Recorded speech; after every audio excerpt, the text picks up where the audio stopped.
Welcome, ladies and gentlemen, to another extreme Let's Play. This time of the titular Mario Brothers 3. Now, this extreme Let's Play is going to be slightly a bit different.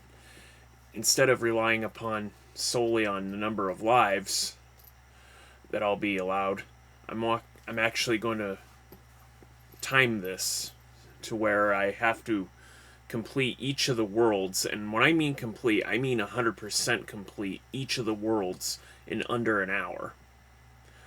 If I do not, it'll be game over. That includes all of the auto-scrollers, and yes, I have to beat every level.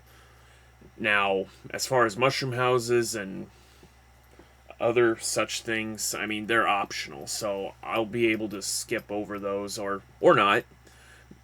Because, after all, I mean, I don't really need the extra lives, but, they'd help, I guess.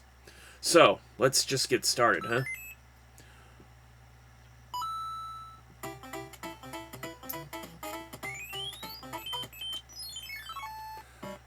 Alright.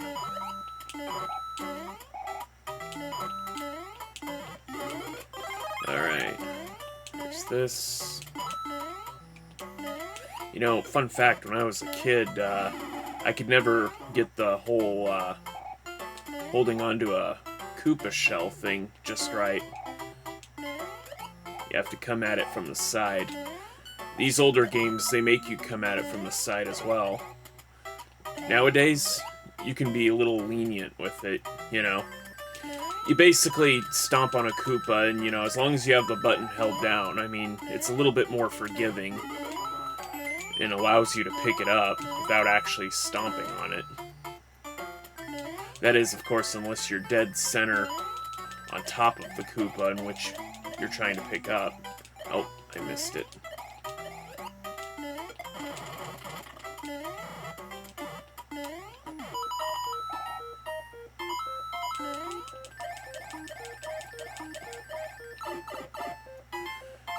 Go up here, see a number 3. Oh, I actually managed to break a block.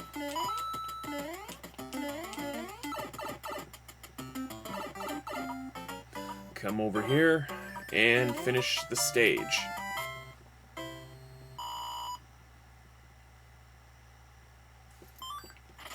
That's one stage down. Level 2.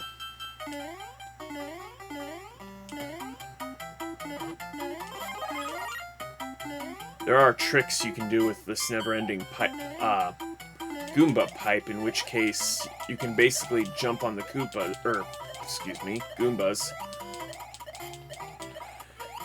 As long as you stomp on at least, I think, 8 of them without touching the ground, you can continuously get 1-ups. However, what I want to do is I want to stop after 8,000, because after 8,000, you're not going to get any points. And every 80,000 points, you actually get to play a mini-game.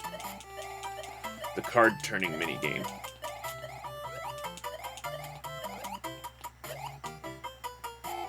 Alright, I'm not going to stick around.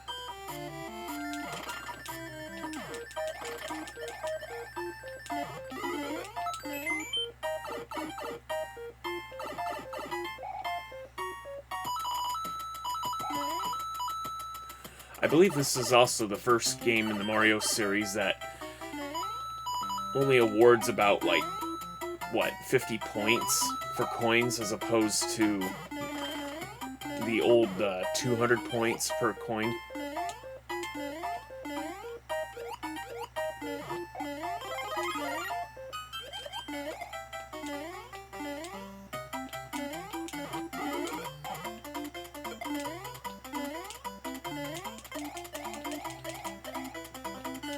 And there we go.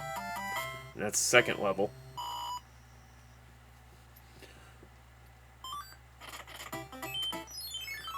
Level 3.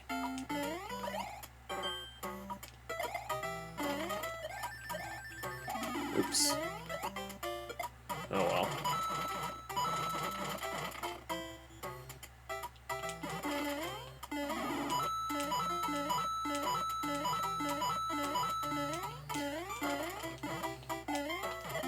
Go ahead and jump on this. The coin heaven actually is fewer and far between in the later worlds. I believe the last known one is probably maybe all the way in Iceland, and even then you have to get lucky enough to find the special block in one of the stages, and even further still, it's even harder to get to.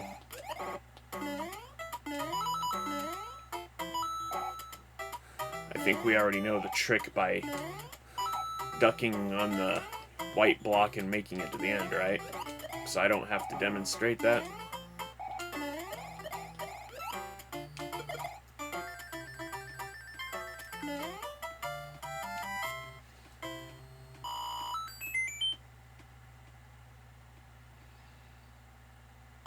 Okay, and that's 80,000 points. I'm gonna go ahead and play this once, because, you know, we have an empty inventory. Fun fact, there's only 8 different combinations of this game. There we go. Mushroom. That's a star.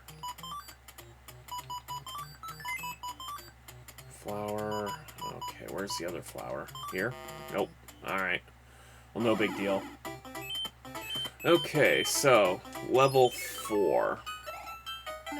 Now, take note of how this looks, because I'm going to take a small break and actually show you some version differences between this game, the Super NES, and the GBA version. So this is the game, so this is the regular NES version. Not much to write home about. But it's the later games that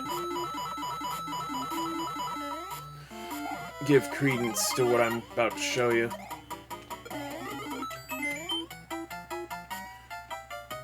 Now this is one of the few levels in the game where you have to collect a good number or mostly all the coins. And to do that, you have to actually be big and break and hit this block.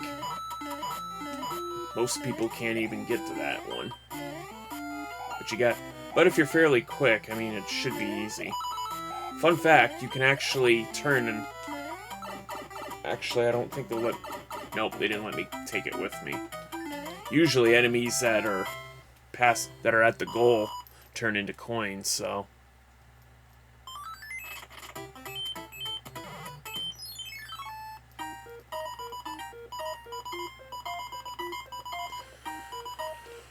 Okay. Strange shop of strange and wonderful things. Yeah.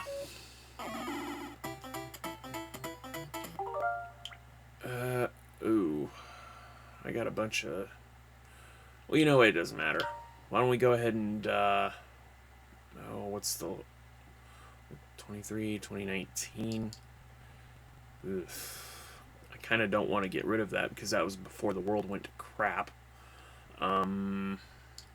22... let's just save over this one. Alright. I wish we can delete some of these, too. Alright. Now... Oops. Let's see. Okay, so... Version differences. This is the Super NES All-Stars port. Typically, it's the same resolution. It's basically the same basic resolution, except it's in 16-bit and it's got better backgrounds. And there's some other aesthetic differences too, like that with mushroom houses, your inventory management, inventory management here in the GBA version, which you can actually see all 4 rows of power-ups you've got at a glance. And here in World 1-4, see that little coin up there? Or that coin block, whatever? That's actually something... That's something that they've added to this game. I think you have to actually have beaten the level first. I don't know. I mean, there seems to be differences between the emulated version and the pure GBA version, but basically hitting that block will tell you how many coins you need to get, and if you get all the coins, you're guaranteed to get the white mushroom house. So that's pretty much all. Okay, how do I get back now? Okay. So that's basically all that's basically all the versions. So let's just continue on here. Now, don't worry, this is only the first world, so I'm not going to be it's not possible for me to waste too much time here, but... In fact, I can even do this. Oh, am I going to get it? Nope. Oh, and by the way, unless there's some shenanigans that happen in this game, which, you know, old NES games are known to do from time to time, I won't save scum, you know. I won't be backing time up, you know, or loading a save unless I deem it necessary.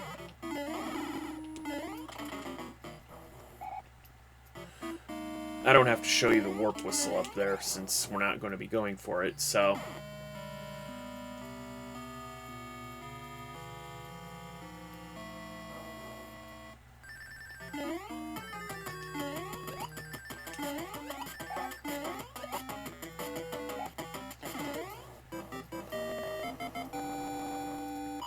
You know, when I was much younger, I used to think that there was so many different types of power-ups in this game, but really there's just the basic 3 power-ups and some variants of ones that already exist. You know, there's the raccoon and the tanuki suit, there's the hammer suit and the fire flower. And of course, there's... Oh, well, lost that. This just leads to another coin heaven. I don't have to show that off either. Like I said, this is supposed to be something of a speed run. Oh god, I hate that noise.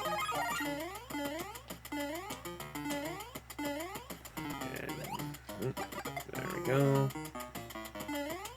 Run over here.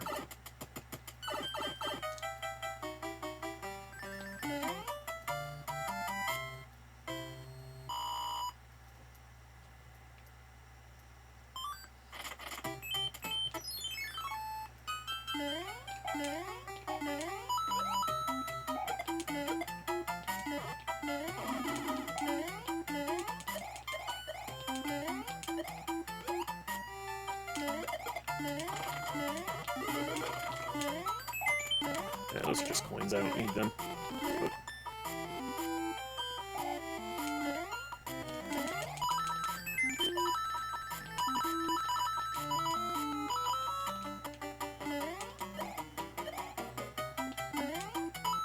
There we go. I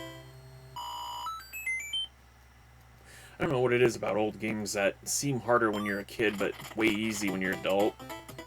Oh, one other thing I have to point out. When I showed you the version differences, I don't know if you got a good look at it, but in the Super NES version, and I believe also the Game Boy Advance, the Hammer Brothers are actually detailed on the map. In other words, you can actually tell it's an actual Hammer Brother, not this generic depiction of a Hammer Brother with a hammer sticking out. Because when we get to World 2, they're actually Boomerang Brothers.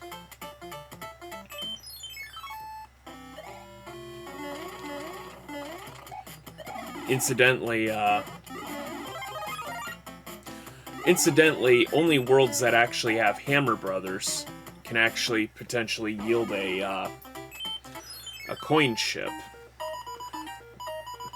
Now, to get those, you basically have to have your coins as a multiple of 11, not including 0, so 11, 22, 33, and the tens digit of your score has to match the other 2 numbers in the coin total. Now, I won't be intentionally invoking a coin chip for you, since, like I said, this is also a semi-extreme Let's Play, so... There's also differences between the versions and what the animals are, or what the kings of each land are changed into. I will not be showing those off.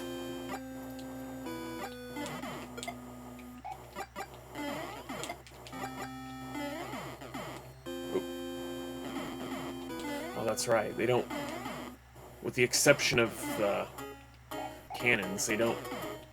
The build blasters don't go off if you're in close proximity, but the cannons, they'll go off regardless.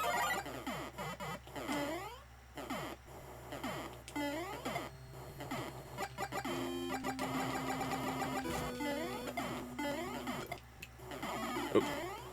Well, don't worry. Well, don't worry, Larry's pretty easy. Unless I get careless here.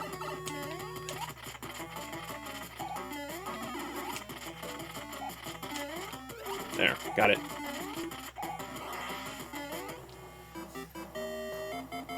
You know, in the speedrunning community of Mario 3, they say the wand coming to you is somehow faster than you jumping up to get it. But I don't know. I mean, the way I see it, if the wand is coming down towards you and you're going towards the wand, I mean, at the same time, I mean, I think that would probably be the fastest, right? Overall. I mean, I don't know. I guess it depends on an emulation or whether you're playing on actual hardware. So anyway, at the end of each world, with the exception of World 7, the princess will give you